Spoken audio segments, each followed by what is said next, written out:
Morning. I wanted to do a quick demo on how to use stencils when using Underglaze, as well as just painting directly onto your piece. You can use Underglaze like you would paint. You can mix them, mix colors, and just paint directly on there if you are a painter or you like to explore that way. So first I'm going to start out with stenciling. So I actually took my original drawing of the magnolia flower. I traced the silhouette of it. So I'm going to place that, in an earlier video I did a transfer of a magnolia drawing that I did using the slip trailer. I am now going to stencil that out and paint a new color over the top of it.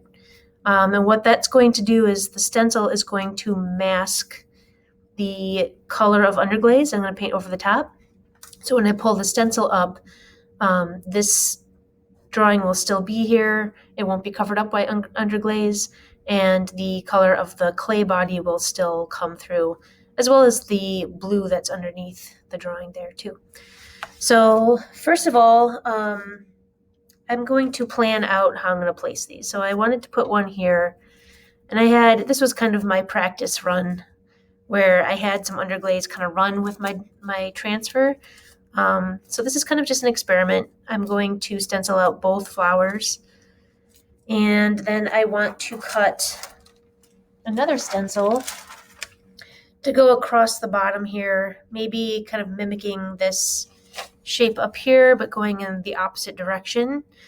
So I just have, you can use whatever paper you have. So if you have photocopy paper, this is newsprint, this is actually tracing paper. It should all work as long as it's not a paper that will disintegrate right away if it gets wet. You don't want to put a lot of water on your stencils because you need them to, stand up against some paint or some underglaze as you're painting it. And they're temporary stencils. They're not going to last forever, but you want some paper that can withstand some water without falling apart. So I need this to go probably across the bottom. I'm going to go this way. I should have brought a pencil over, which I did not, but that's okay. I can wing it. All right, so I'm going to kind of recreate that kind of dome shape. It's going to go across the bottom.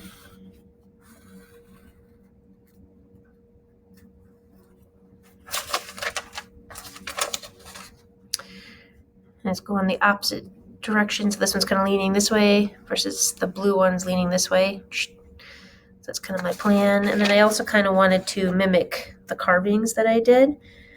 So, and again, you guys could, I'm just kind of experimenting at this point. You guys could have this much more planned out. If you have a drawing in mind, how you want to layer things, all good things to think about before you get started. But this is just kind of an experimental tile that I'm doing here for a demo. And those are valuable too. Sometimes it's good just to experiment and play around with it. So I'm going to put this here. And then what I'm going to do is I'm going to put more of those lines and dots like I have there. So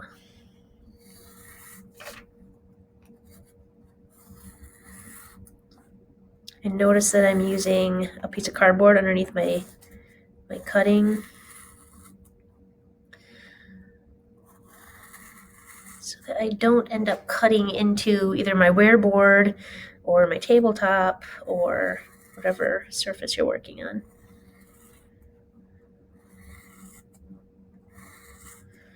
So I've got this guy.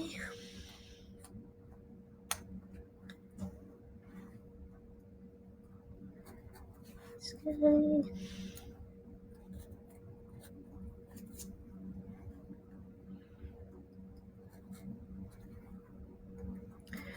You don't have to use an X-Acto knife. You can just use scissors if that's what you have at home.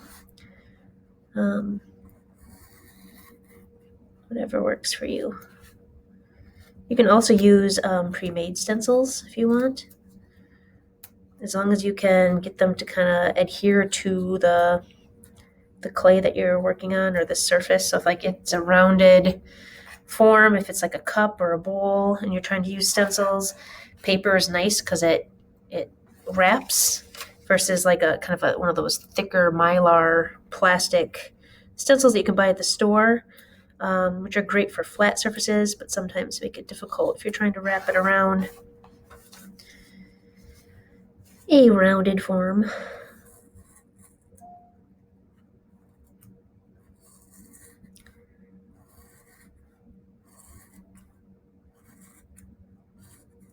Okay, good enough.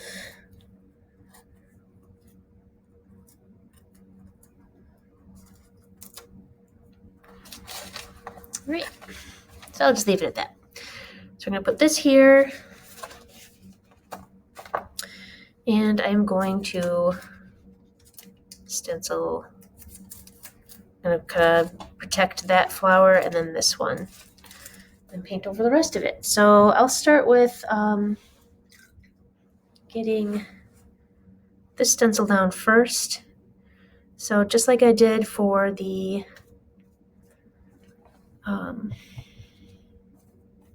drawing transfer, I'm gonna kind of get my slab, make sure my slab is kind of wet so that it sticks to it really good. Use my sponge to get my stencil to stay put. This one is giving me a hard time here. There we go.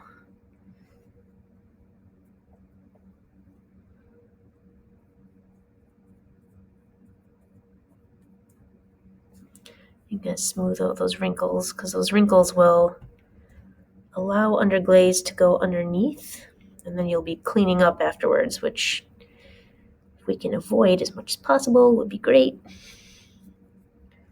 Make less work for ourselves. All right, so hopefully they'll stay wet long enough while I get the rest of these attached here. So this one goes here.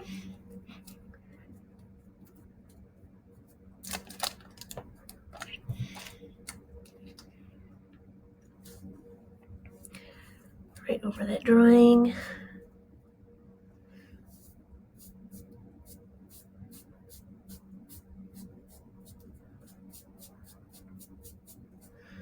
I'll get this a little wet.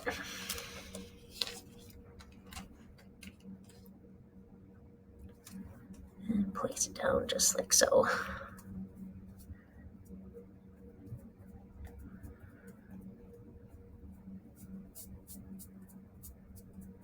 Trying not to wipe up too much of the underglaze I already have down, like this blue here. I don't want to pull that up, so I don't want to sponge it too much. All right, so I have some underglazes here. And like I said, you can mix colors, so I'm going to mix up some orange. And these will turn out different once they're fired. They're not going to look exactly the same. Hopefully they come out a little bit more vibrant. So this is red and yellow. I'm making an orange. Add a little bit of white to that. Get more peachy color here.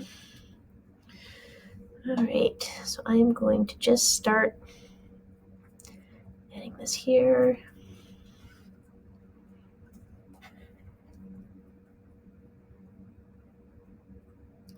And I could do something, like if I want to do like a decorative edge of some sort, I could do that.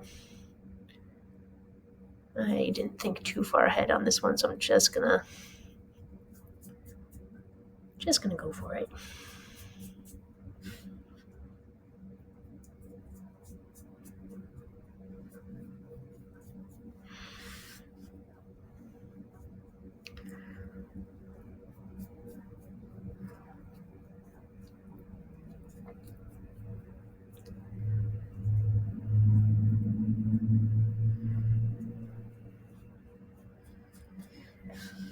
I'm kind of painting away from the edge. I don't want to like push the underglaze toward the edge of my stencil, because what that can do is push that underglaze underneath.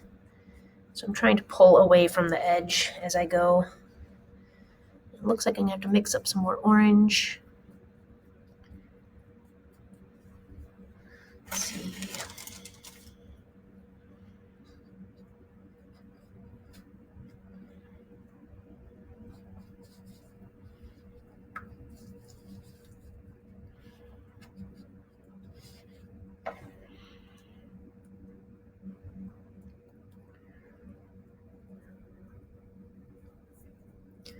It's one thing too to think about when you're making your stencils. I'm using the positive from that stencil. You can also use the negative. So I have this other slab here that I could repeat that kind of flower silhouette somewhere else on my piece.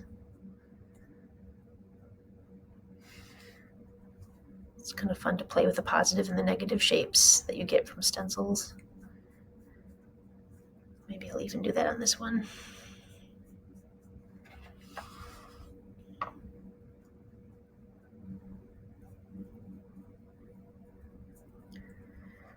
So just trying to get a nice even coat all the way around here.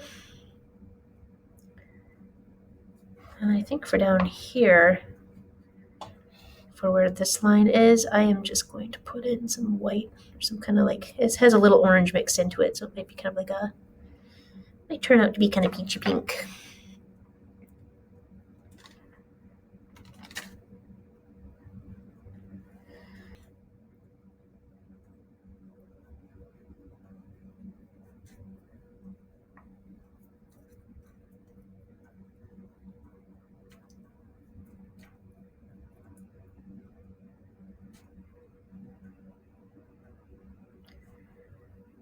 Okay. So I'm going to mix up a little bit more orange here.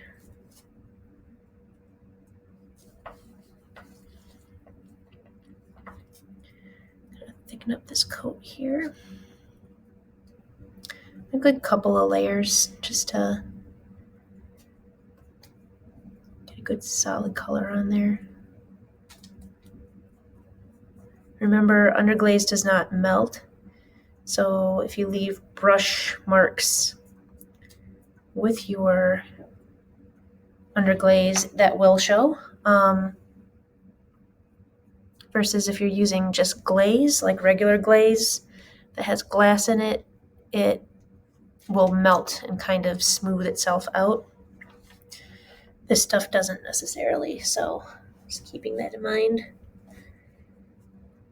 So if you don't like brush strokes, you can really concentrate on trying to smooth those out. If they don't bother you, then go crazy with it. Just doing a second coat of white on this one down here. Again, I didn't plan this out, so I really don't know what this is gonna turn out looking like. But that's kind of fun sometimes. You can go back and add to it, change it. Sometimes I find it a little bit more freeing if I can experiment with things instead of having this grand plan and then having it not work out and getting frustrated. So it's okay to wing it sometimes, I think. All right, so this next thing here, I'm going to use that negative stencil on here. So I'm going to come in, let's see, where should I put this one here? Maybe I'll pull this up. So you could let it dry, or you can pull it up at this point. My stencil's over here. And maybe I'll do a different color.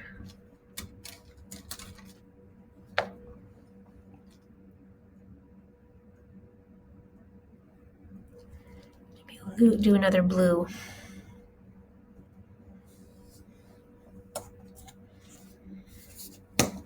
Maybe a lighter blue. So this is the sky blue. This was a medium blue. I'm going to do a sky blue now for this. So if you're using the negative stencil, it's actually going to come out as a positive shape on your piece. So I'm going to place it, let's put it here. going the opposite direction of the other flowers. Let's try that. Oh, I almost forgot a step. I want to squish it down so that it stays in place for me. Again, I don't want that underglaze getting underneath my stencil and giving me more work.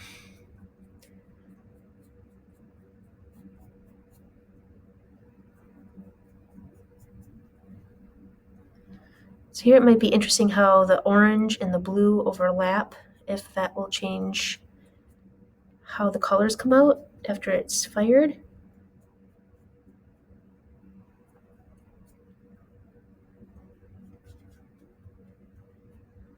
So here I'm going away from the edge of my stencil again, trying not to get underneath that edge there. All right, so I'll let that one dry a little bit. I'm going to come back over to this side here. We'll do one more stencil here. So again, playing with the positive and the negative stencils. Just experimenting, see how it goes.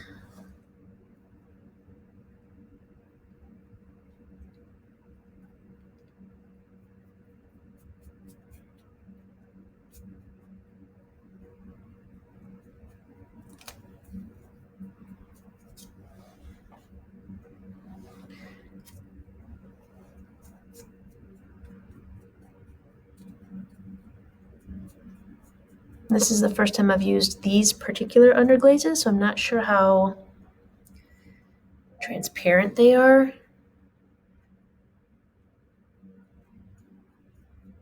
So we will find out once it gets fired.